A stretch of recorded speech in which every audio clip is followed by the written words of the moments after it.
എല്ലാവർക്കും daily news അനാലിസിലേക്ക് സ്വാഗതം. അപ്പോൾ ഇപ്രാവശ്യത്തെ ഡെയിലി ന്യൂസ് അനാലിസിൽ നമ്മൾ നോക്കുന്ന ടോപ്പിക്സ് ഇതൊക്കെയാണ്. ഫസ്റ്റ് വൺ എന്ന് പറയുന്നത് ഇന്ത്യ ചൈന റിലേഷൻസ് ബേസ് ചെയ്തിട്ടുള്ള India China relations at 75 time for strategy not sentiment. അത് GS2 ഇൻ്റർനാഷണൽ റിലേഷൻസ് എന്ന് പറഞ്ഞ ടോപ്പിക് റിലേറ്റഡ് ആയിട്ട് തന്നെ വരുന്നതാണ്. അപ്പോൾ അവർ കൊണ്ടുവന്ന ചേഞ്ചസും എല്ലാം നമ്മൾ എത്രത്തോളം നമ്മുടെ സ്ട്രാറ്റജീസിന് ഇമ്പ്രൂവ് ചെയ്യണം, ബെൽറ്റ് ആൻഡ് റോഡ് ഇനിഷ്യേറ്റീവ് ആണെങ്കിലും കൗണ്ടറിങ് ചൈന ആണെങ്കിലും ആക്ട് ഈസ്റ്റ് പോളിസിയിലൊക്കെ ആണെങ്കിലും അതുപോലുള്ള ചേഞ്ചസിനെ കുറിച്ചൊക്കെയാണ് ഇതിനകത്ത് പറയുന്നത്. പിന്നെ new pathways for India's creative എക്കണോമിയാണ്. അപ്പോൾ ക്രിയേറ്റീവ് എക്കണോമി എന്ന് പറയുമ്പോൾ നമുക്കറിയാം സോഫ്റ്റ്വെയർ ഡെവലപ്മെൻറ്റ്, അതുപോലെ തന്നെ ഇന്നോവേഷൻസ് റിലേറ്റഡ് ആയിട്ടുള്ള ഇൻഡസ്ട്രി, പിന്നെ വരുന്നതാണ് സസ്റ്റൈനബിലിറ്റി ഫോക്കസ്ഡ് ആയിട്ടുള്ള ഇൻഡസ്ട്രി. അപ്പോൾ അതിനെയൊക്കെ ബേസ് ചെയ്തിട്ടുള്ള അതിൻ്റെ കുറച്ചുകൂടെയൊക്കെ ഡേറ്റ പോയിൻറ്റ്സും കാര്യങ്ങളും നമ്മൾ പറയുന്നുണ്ട്. GS3 എക്കണോമി എന്ന് പറയുന്ന ടോപ്പിക് റിലേറ്റഡ് ആയിട്ടാണ് ഈ ഒരു ന്യൂസ് വരുന്നത്. പിന്നെ why did China block exports of rare earth minerals. അപ്പോൾ ഇത് കറണ്ട് കേസ് സിനാരിയോയിൽ rare earth minerals China block ചെയ്യുന്നുണ്ട്. അപ്പോൾ അത് കാരണം റെയർ എർത്ത് മിനറൽസ് ഏറ്റവും കൂടുതലുള്ള ചൈനയുടെ കയ്യിലാണ്. അപ്പോൾ GS2 IR India China relations എന്ന രീതിയിലാണ് ടോപ്പിക്ക് വരുന്നത്. ഇന്ത്യയുടെ inputs in rare earth minerals എന്തൊക്കെയാണെന്നും കൂടി നമ്മൾ നോക്കും. പിന്നെ ഒരു പ്രിലിംസ് ക്വസ്റ്റ്യനും കൂടി നമ്മൾ നോക്കുന്നുണ്ട്. ഓക്കെ, അപ്പം നമ്മൾ ഫസ്റ്റ് ന്യൂസിലോട്ട് പോവുകയാണ്. First news is India China at 75 a time for strategy not sentiment. Okay, contacts എന്ന് വെച്ചാൽ India and China, two ancient civilisations and modern day giants, mark 75 years of diplomatic relations in 2025. However, their relationship today is shaped not by shared culture but by strategic rivalry, border conflicts, economic interdependence, and an evolving global order. The need of the hour is a calibrated strategy that balances competition and cooperation, a stance of competitive coexistence. Okay, അപ്പം key concerns of India China relations എന്താണ്? ഒന്ന്, China's expanding influence ആണ്. China's strategic engagement through Belt and Road Initiative challenges India's traditional role in South Asia. By investing in ports, railways and highways across Asia and Africa, China is reshaping global connectivity and asserting geopolitical dominance. അപ്പോൾ അതിൻ്റെ image ഞാൻ ഇതിനകത്ത് കൊടുത്തിട്ടുണ്ട്. അപ്പോൾ അത് maritime റൂട്ടും ഉണ്ട്, അതുപോലെ തന്നെ ലാൻഡ് വഴിയുള്ള റൂട്ടും ഉണ്ട്. ഓക്കെ, ടെറിട്ടോറിയൽ കോൺഫ്ലിക്റ്റ് ആണ്. പിന്നെ 1962 വാർ, പിന്നെ recent Galwan valley clash continue to cast a long shadow. The presence of over 60,000 Chinese troops in eastern Ladakh and India's military preparedness underline a tense line of actual control. Okay. പിന്നെ ഉള്ളത് India's economic ഡെലിമയാണ്. അപ്പോൾ even though നമ്മൾ mistrust ഉണ്ട് ചൈനയുമായിട്ട്, പക്ഷേ നമ്മുടെ ചൈനയുമായിട്ടുള്ള trade ഡെഫിസിറ്റും ഒക്കെ കൂടിക്കൊണ്ടിരിക്കുകയാണ് year by year. Okay, അപ്പോൾ in financial year 2024 to 2025 bilateral trade touched over 100 billion. India faces the challenge of reducing dependence on Chinese imports while safeguarding domestic interest. പിന്നെ geopolitical rivalry ആണ്. China's increasing presence in India's neighbourhood, അതായത് ശ്രീലങ്കയിൽ നമുക്കറിയാം ഹംപൻടോട്ട പോർട്ടുണ്ട്, പിന്നെ മാൽഡീവ്സിലും നേപ്പാളിലും ഒക്കെ. ഇപ്പം മാൽഡീവ്സിലുള്ള government pro ചൈനയാണ്. പിന്നെ initiatives like in China Pakistan economic corridor, അപ്പോൾ അതിൻ്റെ മാപ്പാണ്. അപ്പോൾ അതിൻ്റെ ഒരു സ്ട്രക്ചർ ഇങ്ങനെയാണ്. ബലൂചിസ്ഥാൻ റീജിയനിലൂടെയൊക്കെ പോകുന്ന രീതിയിലാണ് അത് വരുന്നത്. പിന്നെ ഗ്വാദർ പോർട്ടിൽ അത് എൻഡ് ചെയ്യുന്ന രീതിയിൽ. ഓക്കെ, അപ്പം അങ്ങനെ ഒരു സ്ട്രാറ്റജിക് ആയിട്ടുള്ള ഇൻവെസ്റ്റ്മെൻറ്റ്സ് ആണ് ചൈന പ്ലാൻ ചെയ്യുന്നത്. അപ്പം പിന്നെയുള്ളത് ബെൽറ്റ് ആൻഡ് റോഡ് ഇനിഷ്യേറ്റീവിനെ കുറിച്ച് നമ്മൾ നോക്കുകയാണ്. അതായത് it was launched in 2013. The belt and road initiative is China's global infrastructure and connectivity initiative. Initially called one belt one road, it was rebranded to signal inclusivity, അതായത് silk road economic belt and maritime silk road. അപ്പോൾ sea ബേസ്ഡും അതുപോലെ തന്നെ land ബേസ്ഡും. അപ്പോൾ ഇതിനകത്ത് നമ്മുടെ മാപ്പ് നമുക്ക് കാണാൻ പറ്റും. ലാൻഡ് റൂട്ട് എങ്ങനെയാണ് പോകുന്നത്, മോസ്കോ, കസാഖിസ്ഥാൻ, ഇസ്താംബുൾ, ഏതൻസ് എല്ലാം കണക്ട് ചെയ്ത് യൂറോപ്പിൽ എൻഡ് ചെയ്യുന്ന പോലെ തന്നെ. ബട്ട് മാരിടൈം സീ റൂട്ട് എന്ന് പറയുമ്പോഴേക്കും ഇത് ഫുൻസോന്ന് തുടങ്ങിയിട്ട് ജക്കാർത്ത വഴി കൽക്കട്ട, കൊളംബോ, അതുപോലെ തന്നെ ഇറാൻ എത്തുന്നുണ്ട്. അത് കഴിഞ്ഞ് പിന്നെ ഡിജിബ്യൂട്ടി, പിന്നെ ഇസ്താംബുൾ, ഏതൻസ്, അതുവഴി യൂറോപ്പ് വെനീസിലോട്ട് എത്തുന്ന രീതിയിലാണ് മാരിടൈം സീ റൂട്ട് അവർ പ്ലാൻ ചെയ്തേക്കുന്നത്. ഓക്കെ, അപ്പോൾ ഒബ്ജക്റ്റീവ്സ് എന്ന് പറയുന്നത് promote global trade and investment, develop infrastructure, railways, ports, highways and pipelines, enhance regional cooperation and market integration ആണ്. കീ കൊറിഡോർസ് ഏതൊക്കെയാണെന്ന് നമ്മളൊന്ന് ഓർത്തിരിക്കുക. China Pakistan economic corridor, new Eurasian land bridge, China Indo China peninsular corridor, China Mongolia Russia corridor, China central Asia west Asia corridor, China Myanmar corridor. അപ്പോൾ ഇത് actually നമുക്കറിയാം ഒരു ഡെപ്റ്റ് ട്രാപ്പാണ്. ബാക്കിയുള്ള കൺട്രീസിന് ഇവർ പൈസ കൊടുക്കും.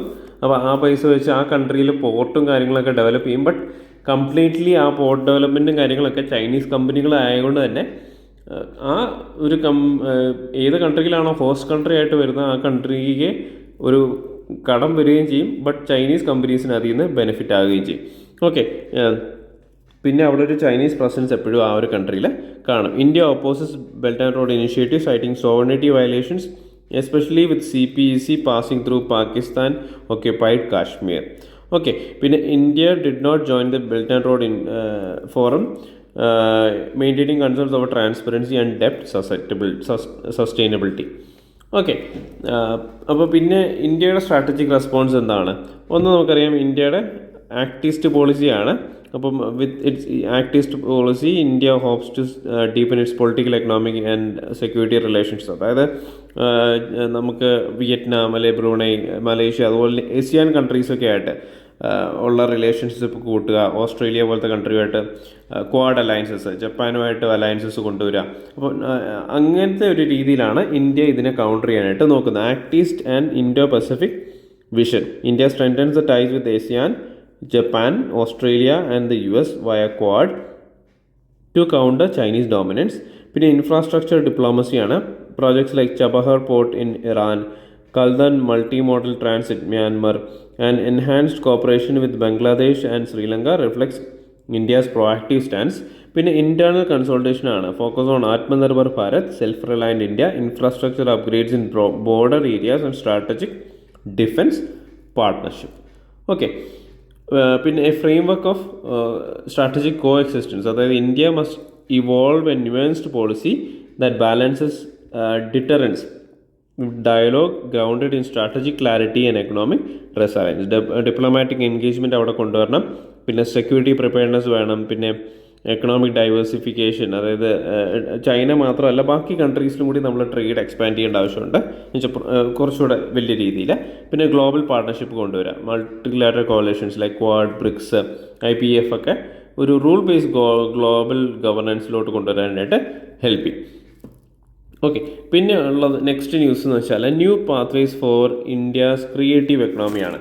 As India eyes for 5 trillion economy, it must harness creativity not only in traditional sectors but also across grassroots innovations. Okay, the creative economy driven by ideas, culture and intellectual property offers a powerful engine for inclusive and sustainable growth.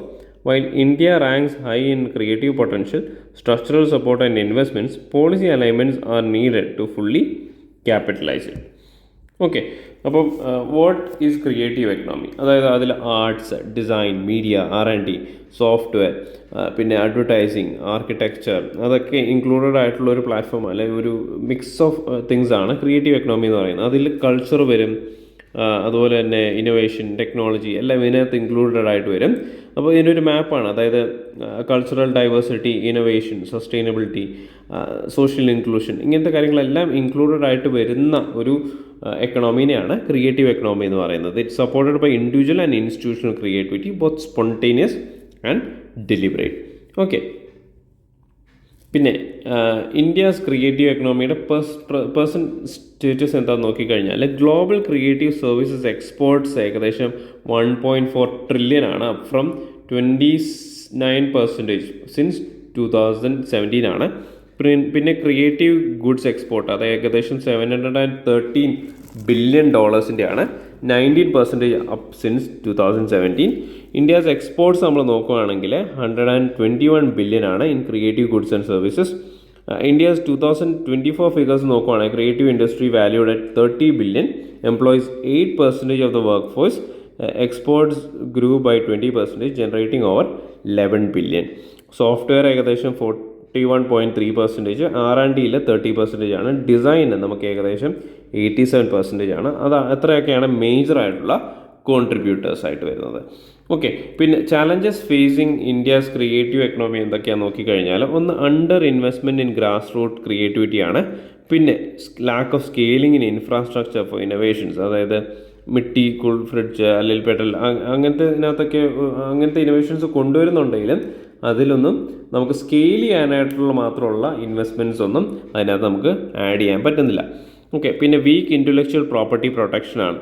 അതായത് indigenous innovations ഒക്കെ കൊണ്ടുവരികയാണെങ്കിലും അതിൽ നമുക്കൊരു പേറ്റൻറ്റോ അല്ലെങ്കിൽ intellectual property secure ചെയ്യാനായിട്ടുള്ളതോ ഒന്നും നമ്മൾ അവിടെ നിന്ന് efforts ഒന്നും ഇടുന്നില്ല. പിന്നെ disconnect between creative ideas and innovation, അതായത് ഒരു ആപ്ലിക്കേഷനിലോട്ട് അത് കൊണ്ടുവരാനായിട്ട്, അതിലൊരു കോമൺ മാനിന് യൂസ്ഫുൾ ആകുന്ന രീതിയിലുള്ള ഇന്നോവേഷൻസ് കൊണ്ടുവരാനായിട്ട് സാധിക്കുന്നില്ല. പിന്നെ ഉള്ളത് ഒരു കേസ് സ്റ്റഡിയാണ്.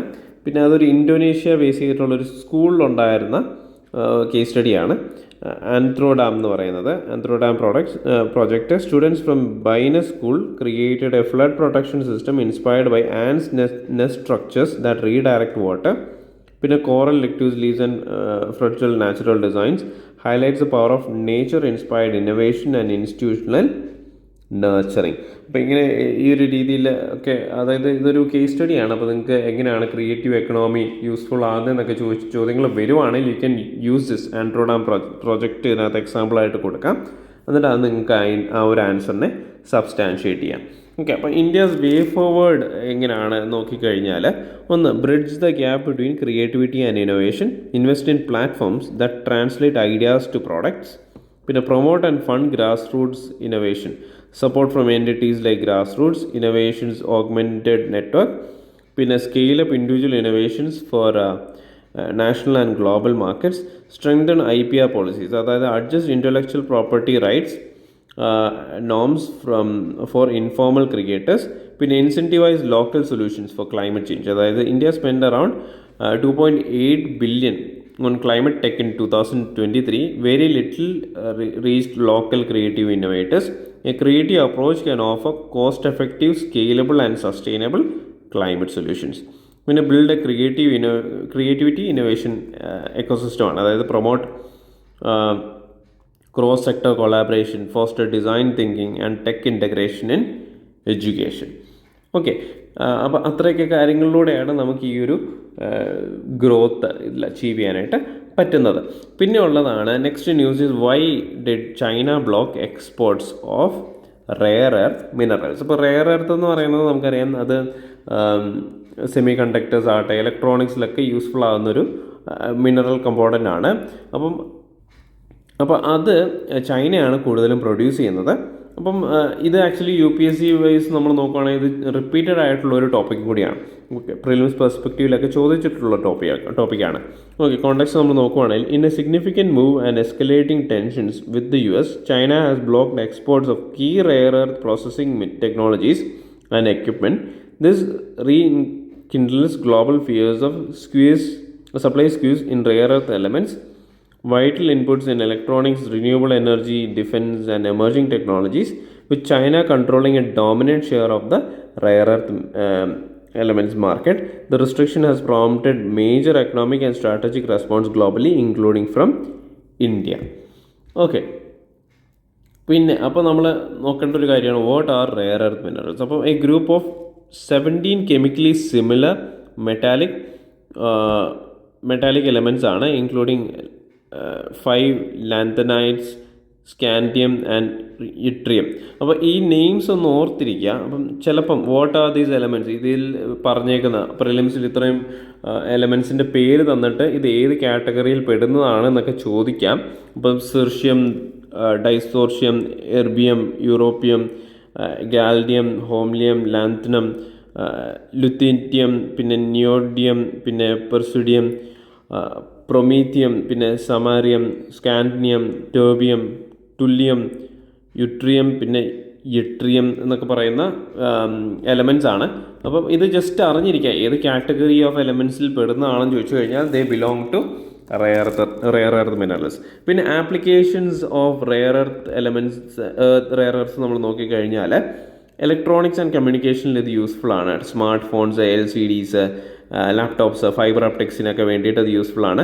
പിന്നെ റിന്യൂവബിൾ എനർജി, പിന്നെ wind turbines, solar panels, electric vehicles, പിന്നെ ഡിഫൻസ് ആൻഡ് എയറോസ്പേസ് നമ്മൾ നോക്കുവാണെങ്കിൽ radar, missiles, jet engines, sonar systems, പിന്നെ അഡ്വാൻസ് ടെക്കിൽ hydrogen storage, superconductors, quantum computing, പിന്നെ health care, MRI machines, laser surgery tools ഒക്കെ ഇതിന് useful ആണ്. പിന്നെ clean energy and decarbonisation central to achieving climate goals ആണ്. ഓക്കെ, അപ്പം അതൊക്കെയാണ് അതിന് യൂസ്ഫുൾ. അപ്പം ഇത് എന്തുകൊണ്ടാണ് റെയർ എന്ന് പറയാൻ കാരണം? ഓക്കെ, കാരണം ദേ ഡോണ്ട് ആക്ച്വലി ഇത് ഭയങ്കര ലോ കോൺസെൻട്രേഷൻസിലാണ് ഇത് നമുക്ക് കിട്ടുന്നത്.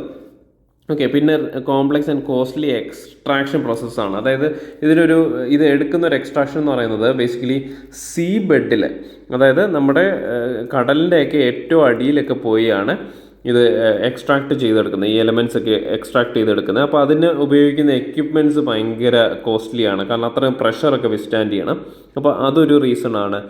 അതുപോലെ തന്നെ ഇത് എക്സ്ട്രാക്ട് ചെയ്ത് എടുക്കുന്ന എലമെൻറ്റ് മിക്കവാറും കുറേ എലമെൻറ്റ്സുമായിട്ട് മിക്സ്ഡ് ആയിട്ടുള്ള ഒരു മിക്സ്ചറായിട്ടാണ് എനിക്ക് കിട്ടുന്നത്. അതിൽ നിന്ന് നമ്മൾ എക്സ്ട്രാക്ട് ചെയ്ത് ഒരു ടൈനി കോൺസെൻട്രേഷനിൽ മാത്രമേ റെയർ എർത്ത് എലമെൻറ്റ്സ് ആയിട്ട് നമുക്ക് എടുക്കാൻ പറ്റുന്നുള്ളൂ. അപ്പോൾ technological hurdles made early extraction difficult. അപ്പോൾ ഇതിൽ ആക്ച്വലി മെറ്റാലിക് സ്റ്റേറ്റിലും ഓക്സിഡൈസ് സ്റ്റേറ്റിലും ഉള്ള റെയർ എർത്ത് എലമെൻറ്റ്സ് നമ്മൾ കുറച്ച് പറഞ്ഞിട്ടുണ്ട്. You can go through it, just നോക്കി പോവാം. ഓക്കെ, അപ്പം പിന്നെ എങ്ങനെയാണ് ചൈന മോണോപോളി ആയിട്ട് വന്നത്? അഗ്രസീവ് ഇൻവെസ്റ്റ്മെൻറ്റ് സബ്സിഡീസ് ഉണ്ടായിരുന്നു റെയർ എർത്ത് മിനറൽസിന് വേണ്ടിയിട്ട് ഇനിഷ്യലി ഇൻ 1980s. പിന്നെ ലാക്സ് എൻവയോൺമെൻറ്റൽ റെഗുലേഷൻസ്, അതായത് ഒത്തിരി റെഗുലേഷൻസോ അങ്ങനത്തെ കാര്യങ്ങളോ അല്ലെങ്കിൽ ഹ്യൂമൻ റൈറ്റ്സ് അല്ലെങ്കിൽ എൻവയോൺമെൻറ്റൽ ആക്ടിവിസ്റ്റുകളിലൊന്നും അത്രയും പ്രൊമോഷനൊന്നും ചൈനയിലില്ല. അപ്പോൾ അതുകൊണ്ട് തന്നെ പ്രൊഡക്ഷനിൽ ഹേർഡിൽസോ അല്ലെങ്കിൽ അതിന് എഗെയിൻസ്റ്റ് ആയിട്ട് മൂവ് ചെയ്യാനായിട്ട് ആൾക്കാരൊന്നും ഇല്ലാത്ത കാരണം പ്രൊഡക്ഷൻ കോസ്റ്റ് കുറവായിരുന്നു. പിന്നെ സ്ട്രാറ്റജിക് വിഷൻ ആയിരുന്നു. അതായത് 1980s തന്നെ അവർ ചിന്തിച്ചായിരുന്നു ഈ ഒരു റെയർ എർത്ത് മിനറൽസിൻ്റെ ഇമ്പോർട്ടൻസിനെ പറ്റി. അപ്പോൾ both mining and processing stages അവർക്ക് ഡോമിനേറ്റ് ചെയ്യാൻ പറ്റി. At one point, China produced 90% of global rare earth minerals. Even today, though production has dropped to 60%, China controls most of the refining and separation technologies. Okay, അപ്പോൾ അതും ഓർത്തിരിക്കാം. പിന്നെ China's recent export റെസ്ട്രിക്ഷൻസിനെ കുറിച്ചാണ് news വന്നത്. അപ്പോൾ അതെന്തൊക്കെയാണ്? അപ്പം banned exports of rare earth refining and separation technology, equipment critical for high purity metal production, aimed at protecting domestic tech leadership and responding to Western tech bans. പിന്നെ comes amid rising global efforts to decouple from Chinese supply chain. അതായത് ചൈനീസാണ്, നമുക്കറിയാം ചൈനയാണ് ഈ rare earth മിനറൽസിൻ്റെ പ്രൊഡക്ഷനും കാര്യങ്ങളൊക്കെ control ചെയ്യുന്നത്. അപ്പോൾ അതിൽ നിന്ന് മാറാനായിട്ടുള്ള ഒരു ഗ്ലോബൽ ട്രെൻഡ് വന്നപ്പം അതിനെതിരെയാണ് ഒരു കൗണ്ടറായിട്ടാണ് അത് ബ്ലോക്ക് ചെയ്യുന്ന രീതിയിൽ ഈ ഒരു മെഷർ വന്നേക്കുന്നത്. അപ്പോൾ ഇന്ത്യയിലേക്ക് എന്തൊക്കെയാണ് ഇതിൻ്റെ ഇമ്പാക്റ്റ്?